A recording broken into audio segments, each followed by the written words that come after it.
Hey, everybody. Today's guest is Anthony Farrell. Anthony is the president of Complete Pest Solutions, a pest and wildlife control company with more than 11 locations and over 3,000 customers across the US. He's been in the industry for nearly 3 decades, built his business from the ground up, and is now scaling through franchising to help others succeed in business ownership. Anthony's experience spans hands on field work, multi location operations, and the challenges of supporting franchisees as they grow. I'm really excited to dig into how he built it, what he's learned, and what he sees the industry, where he sees the industry headed next, and his thoughts on AI and the AI he's already implemented in his business. Anthony, thank you so much for being here. Thank you, Daniel. Appreciate the time and coming on and speaking pest control, something I'd love to do. So For awesome. sure, yeah. It's going to be a good one. And I guess to kick us off, Anthony, why don't you tell us a little bit more about your business, what you do, and how you started it? Yeah, so we are a full service pest and wildlife control business.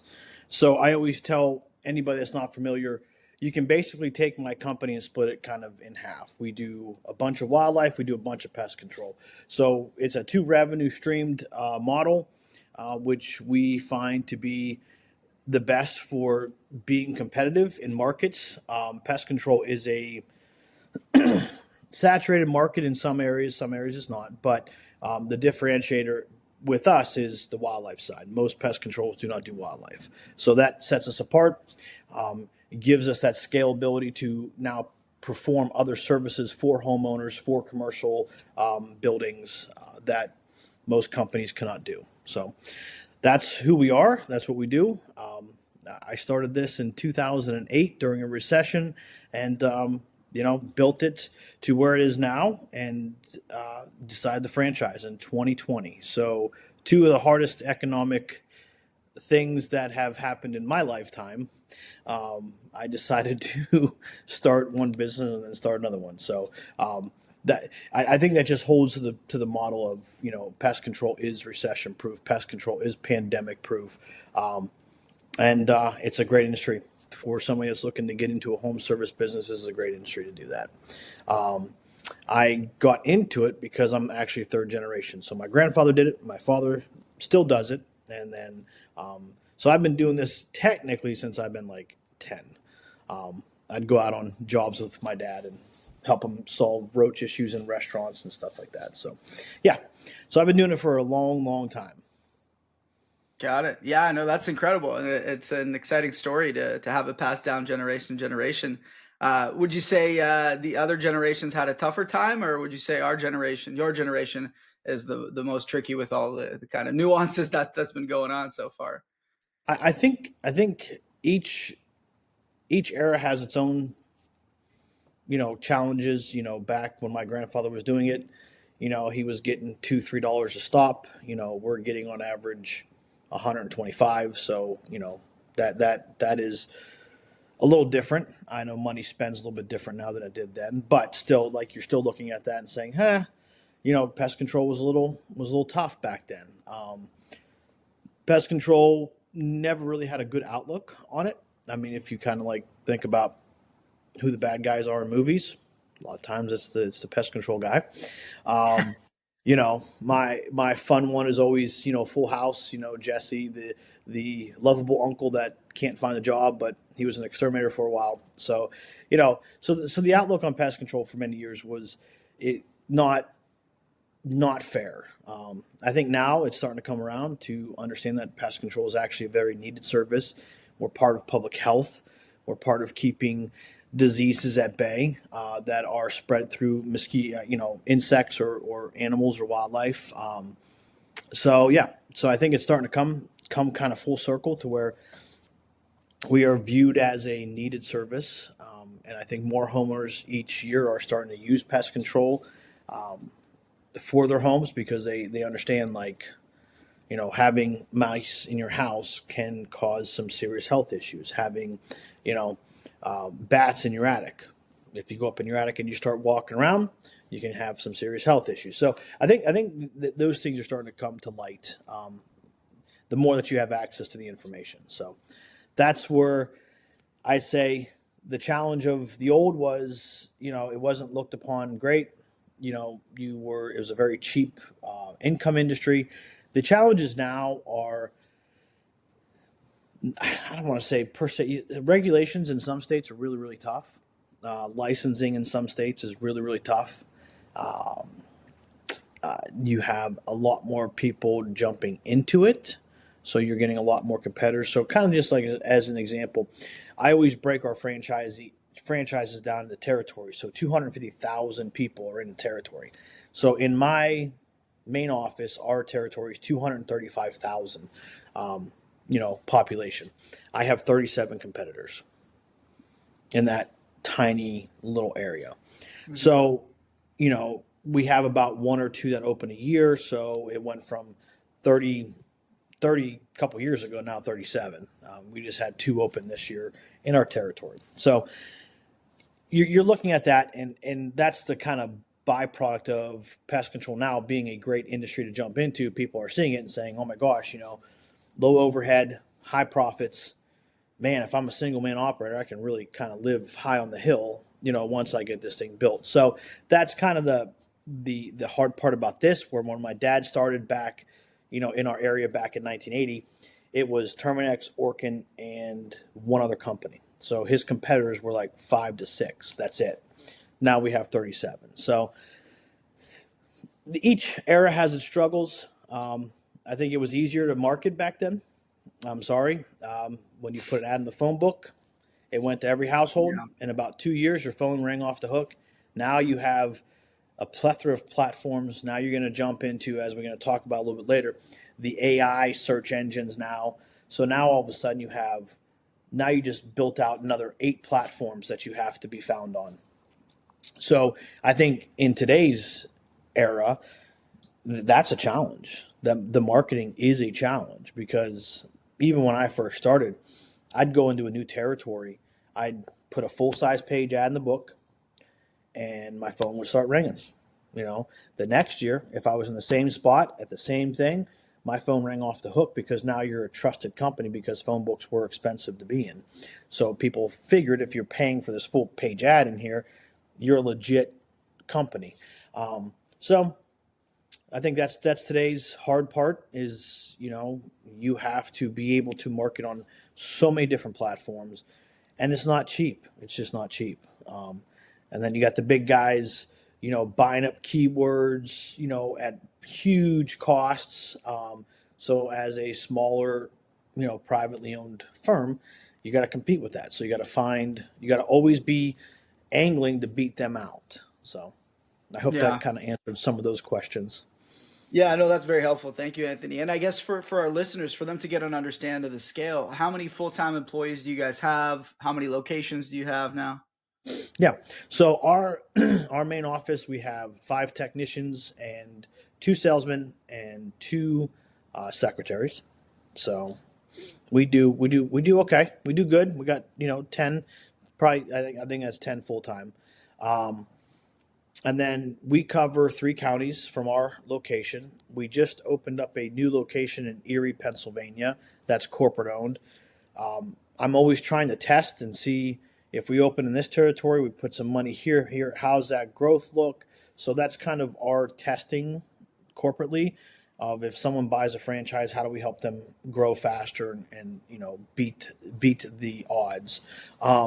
We have a full-time employee in our Fort Myers, Florida corporate location, and then we have locations in Georgia, Massachusetts, North Carolina, Idaho. We have 4 other locations in Ohio, 2 locations in Pennsylvania. So we're in, I think, 7 states now. Nice. Yeah, no, that's definitely a big company. So it's must be tough having to, wear so many hats and be in so many different places. Do you guys have like kind of like territory managers that help you out, or how does that look like?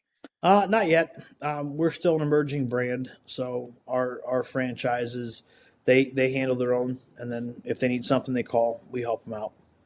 So we're not big enough to have a full time person dedicated to this region to go help the franchisees yet. So that's something coming down the pike, but we need about 25 franchises for those kind of moves to be made. Yeah. Yeah, that makes sense. And I guess what parts of the franchise operations are the most difficult to standardize across all these different locations? Not marketing. I'm always going to go back to that marketing. Um, I feel we have a pretty decent plan. Pretty good. I think this year we'll improve on it with some of the new algorithms that Google put out for some different things that they want, and then the AI. I think that's going to play a big part into actually having more effective marketing for probably less money. So I'm pretty interested to see where that's going to take us. Yeah. And Yeah.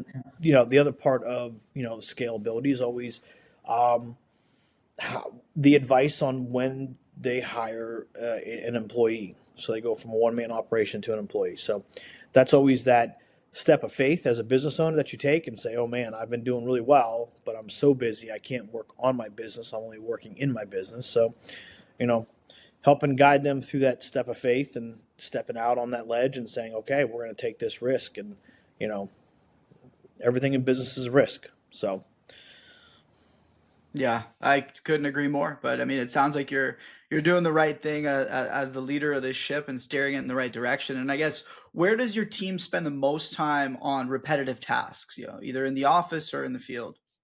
Um, really, we don't have repetitive tasks. So, with our industry, basically anybody that we hire for the office is reaching out to customers, answering phones, and scheduling. There's not really a task like a menial like this is what we have to do. It is literally my girls come in the office. We open at 9 till 4:30, and they're either calling out to customers to get them on the schedule because the customer has to be home. They are, um, you know, optimizing routes to make sure that we're not driving all over creation to make sure the routes make sense. And then they're answering phones and selling jobs. So the one part that AI cannot remove is the personal touch, and that's this whole business. So um, there's no menial tasks, and then pretty much the route optimization is done by the CRM, so that helps out a lot. Um, our CRM is pretty much AI driven, so it does do those tasks very well. But yeah, that's Yeah. there's no really menial tasks in a pest control office. I mean, sometimes I got to do a menial task, QuickBooks. I hate that, but you know, but you know, that's the admin part of it, and we're getting better at that. So For sure. Yeah, there's just some tasks that are very difficult to automate, but I completely agree. I think, that human touch is always something people need, right? So as great as technology is and as innovative as it is, and AI obviously, doing some fantastic automations, people are still going to want to talk to a human being at the end of the day for certain tasks, right? So I correct. completely agree. And so I guess what's your perspective on AI, Anthony? How do you feel about it? Are you bullish about it? Are you excited about it? Or do you think it's a lot of, uh, you know, wishy-washy stuff? I'm not bullish about it. Um, I am cautious of what can be done with it. Um, there's always bad actors that take a good thing and make it not good. Um, so I think as a country we have to watch for that stuff. Um, I like it in the sense that when we close or if we get overflow calls, then at least our customers can talk to somebody and get some information, because that's the one thing I like about the AI is you can input your data of, okay, if you have a bee's nest in your house, at least you can find some information out of what we're going to do for that bee's nest and a price. So when somebody calls in, they're not just getting, hey, this is Complete Pest Solutions, please leave us a message. They are actually getting in, hi, this is Emily, your AI assistant. What can we help you with today?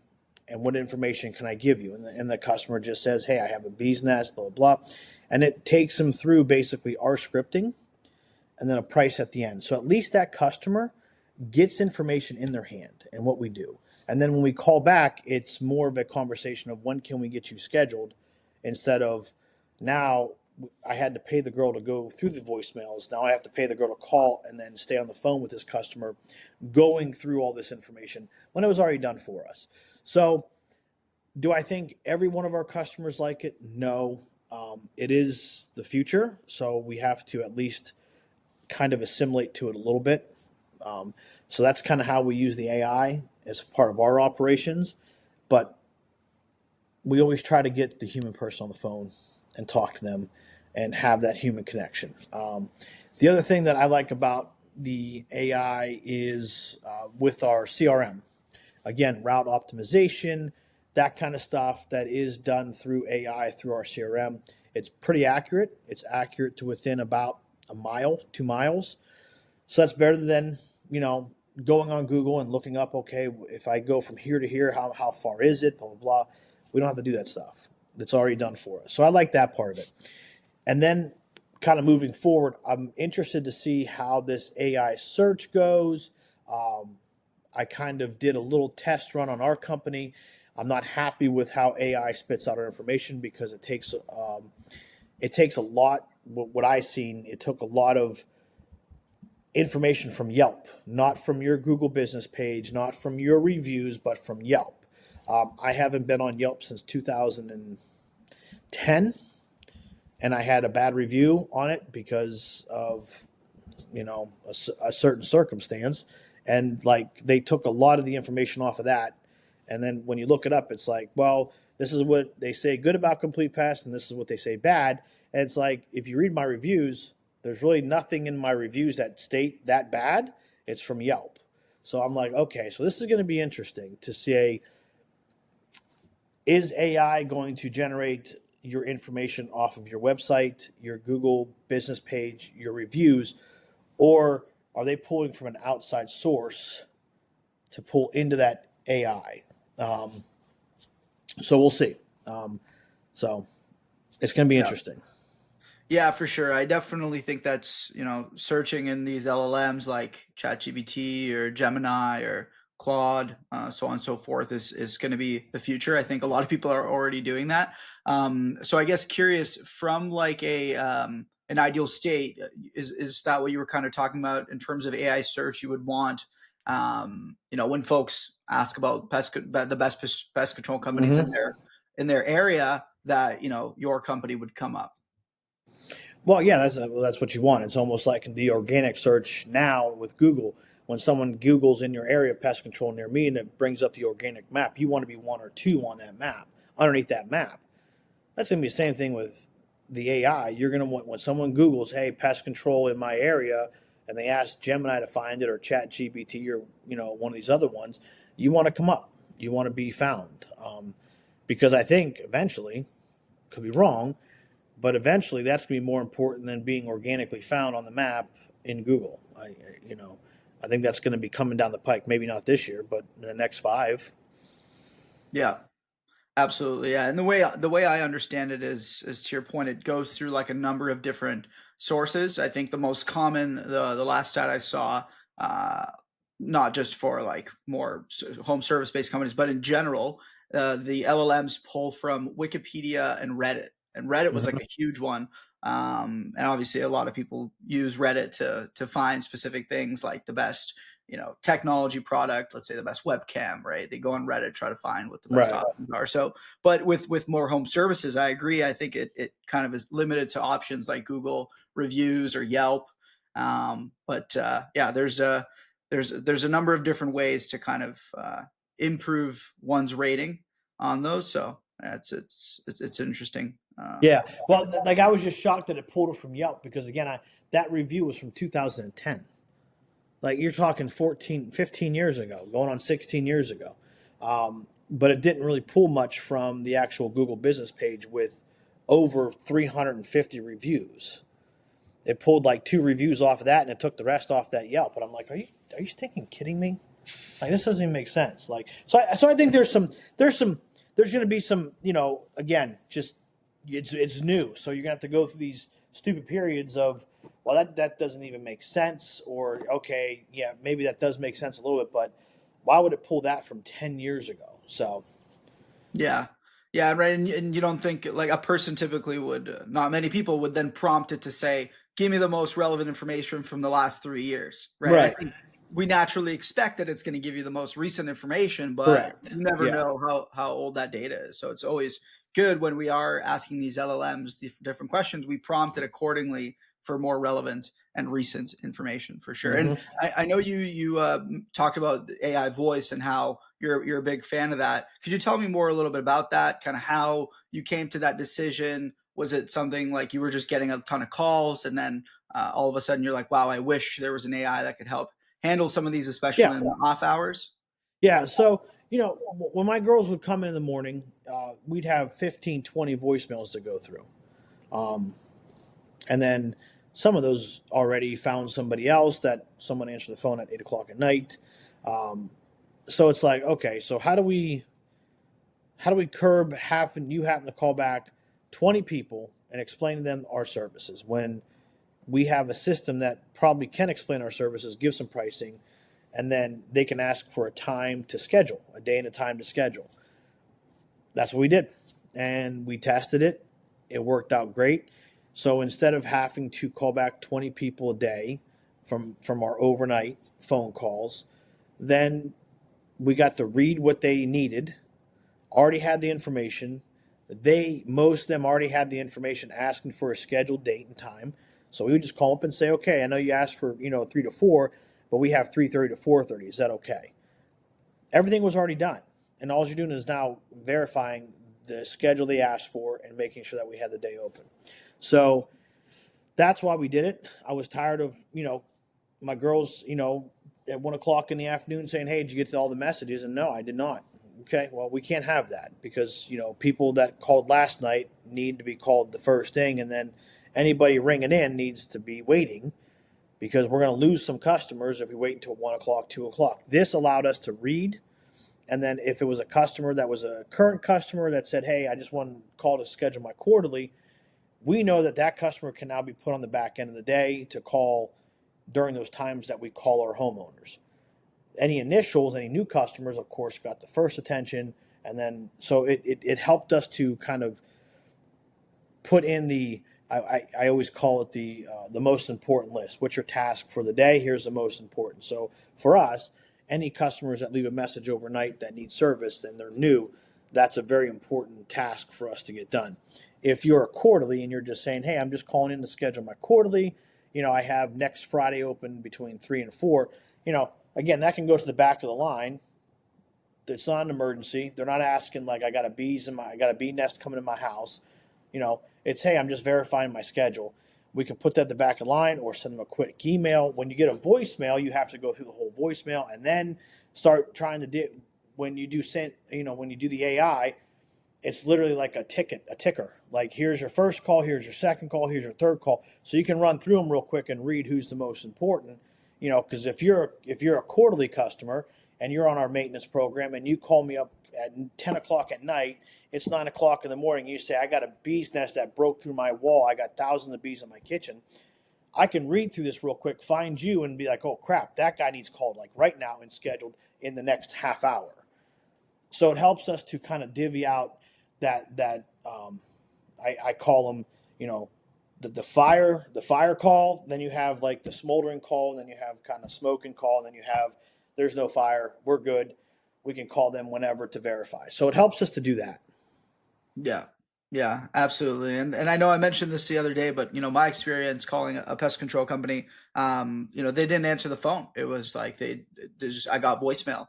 And so naturally, the next thing I did is I went on Google, found some other companies and Mm-hmm. called them, and the one that picked up the phone turned out also to be a voice AI agent. And essentially there, I kind of told my entire story, explained what was happening, and then from there I was able to get a call back the following day, similar to the process you just explained. And it was so much easier for me as the consumer to have that kind of experience and feel like I was heard Yeah. versus just calling and then nobody kind of picks up the phone. So 100%, I definitely hats off to you for doing that. Would you say that like majority of the pest control companies your size are already also implemented voice AI, or you're kind of like very Nope. rare in the Very rare. I say this with the utmost respect to the industry, and I tell any potential franchisee this when they're signing on. pest control is like 15 to 20 years behind on technology. So, there's companies out there that still manually write down all their stops, and that's great for them. That works for them. That's how they want to do it. That's fantastic. Um, and then some have, still just a cell phone that they answer. So it's kind of across the board. You have, the bigger guys. The bigger guys have 24-hour service. So there's a live person 24 hours, but they're also large. They can afford that payroll overnight. They have the customer base calling in for that. You have those guys. Then you have, guys my size and bigger that they should have the AI. I'm not sure if they do. Not sure. I know pretty much anybody around us really doesn't. No. Got it. Got it. And I guess how would you divvy up the market, right? Is like 50% of the market dominated by those, like, let's just focus on the US market, by those like big companies that can't afford the 24/7 Oh yeah. humans, or would you say like 30%, 30%? I would say the market is dominated by the big boys because they just buy up so many small companies. So yeah, so they do that. I would say in the pest control industry, you can probably say maybe 15% of the companies are using a virtual assistant. Maybe. Got it. Got it. I could be totally off on that.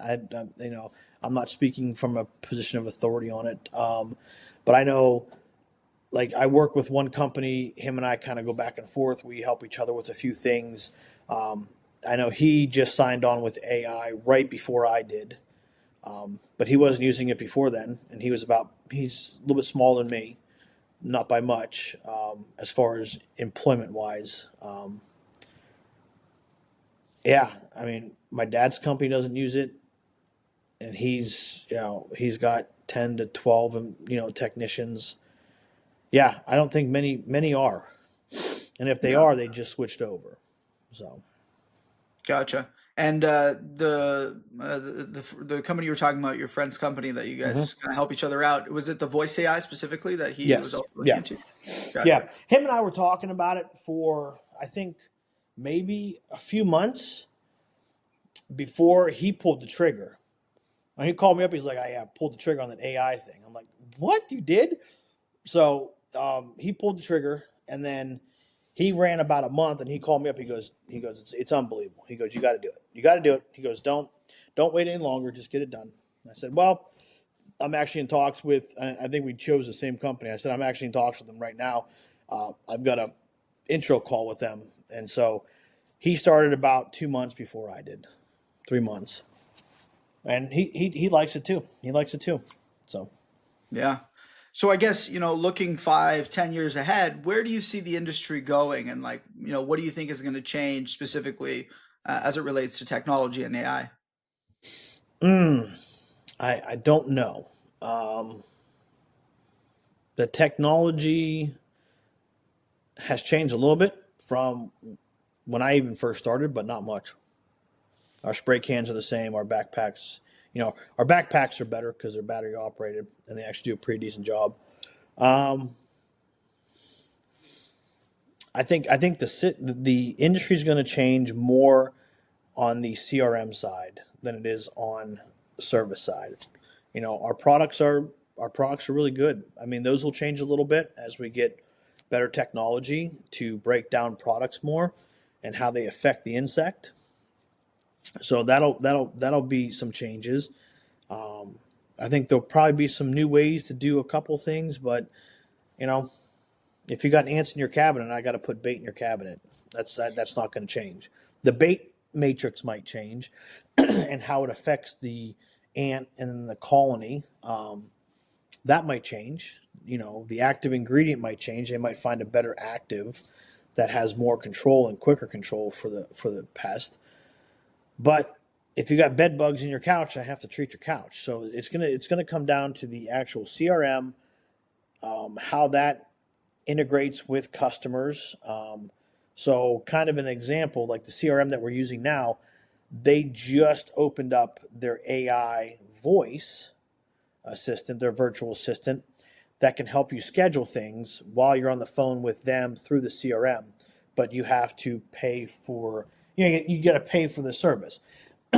It's too new for me to jump into that yet. I don't want to leave who I have now because it works so well. And then if you jump into something like that, and all of a sudden, like there's a lot of hiccups because it was just released, it just came out of beta phase. That I think is going to how the technology is going to change, right? So we have an inventory app that's separate from our CRM. I think most CRMs will adopt a inventory app inside, so that way they can keep track of all the chemicals used throughout the day. I think that's where we're going to change a lot of it as an industry. Because again, we are basically, you have a bee's nest, it's in your wall. I have to put dust in the wall. There's not, like, nothing's going to change that. The chemical breakdown or the chemical matrix or the active ingredient might change, but I still have to get in that wall and treat that nest. So we're not a technologically advanced industry. Again, you got bed bugs on your bed. I have to treat your bed. So I might have a better product 5 years from now, but I'm still going to have to put the product on the bed to kill the bugs that are on the bed. So I don't think that's going to change much. It's going to be more the CRMs and how they help on the back end manage your crew, manage your trucks. I foresee the CRM programs actually helping you out with all your maintenance of the trucks. Okay, you drove 5,000 miles. Here's your alert. You got to get it in. Here's this. You got to get it in. Okay, you drove 55,000 miles. Go check the tire tread. I think the CRMs are going to kind of come full circle around the actual back end of the company. Maintenance, customers can go in and schedule. We have some now, you can actually let them go into their account with a password, and they can go see their account, and they can take their appointments and schedule them out. So there's that. But I think that's where the technology is going to change for us in the next 5 years, is that. Very interesting. Yeah. And I guess speaking, you personally, if you could wave a magic wand, what's one thing in your business that you wish you could automate?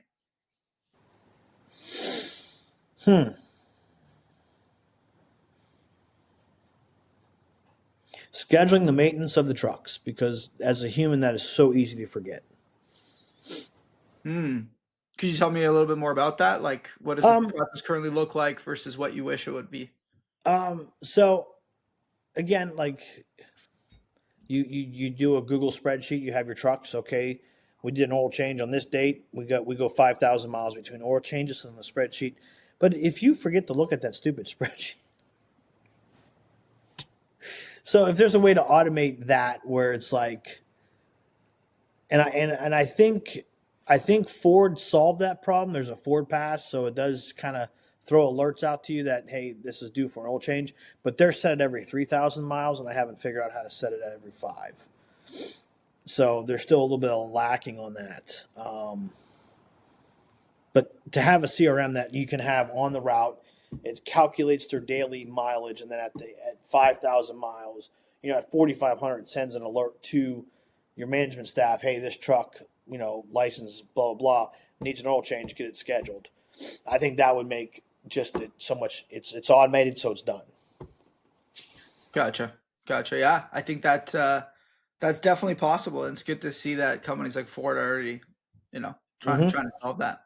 But to have it in the CRM that you're using would be a lot, because you can track. The CRMs are going to be able to track how many miles that you drove a day. I mean, for crying out loud, some of them are starting to now put in, okay, you input the employee's pay per hour, you put their tax rate in, and then at the end of the week, it calculates your production, the cost. So like in some of these CRMs, they're starting to bring out a beta phase the actual cost of that employee on that day or that week. So how much is the truck payment per month? What is your average daily use of product cost? That kind of stuff. And they're starting to come out to where, like, you can at the end of the month run a report and say, okay, here's how much we paid out in expenses. Here's how much we incomed in. Here's how much was billed. Here's how much was collected. So here's how much you actually made. That's huge, because you sit there and you run numbers through your head all the time. Sometimes you're off. but at least, so if they can do that, then it should be able to go in and calculate, okay, here's your optimized route. You drove this many miles. And then once it hits a certain alert point that you put in, again, you got to put the data in. So you put the alert point in for 4,500 miles or 4,000. That gives you another week or so to get that scheduled. There you go. Now it's automated for you. Now the managers are warned. Here you go. Now that gives the owner the ability to hold that manager accountable. Hey, you got this alert. Why wasn't it done? You see what I'm saying? So Yeah. I think it's going to go there. Like I said, I think in the next 5 to 10 years, our CRMs are going to pretty much automate all of this stuff for us, where there's no guesswork.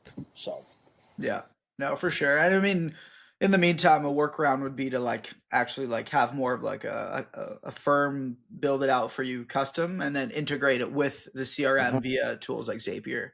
Um, correct. but yeah, Anthony, thank you so much for being here, and Yep. absolutely appreciate all your insight into the industry and kind of how you're thinking about the future of the space. For our listeners, if they want to get in touch with you, Anthony, what's the best way for them to do that?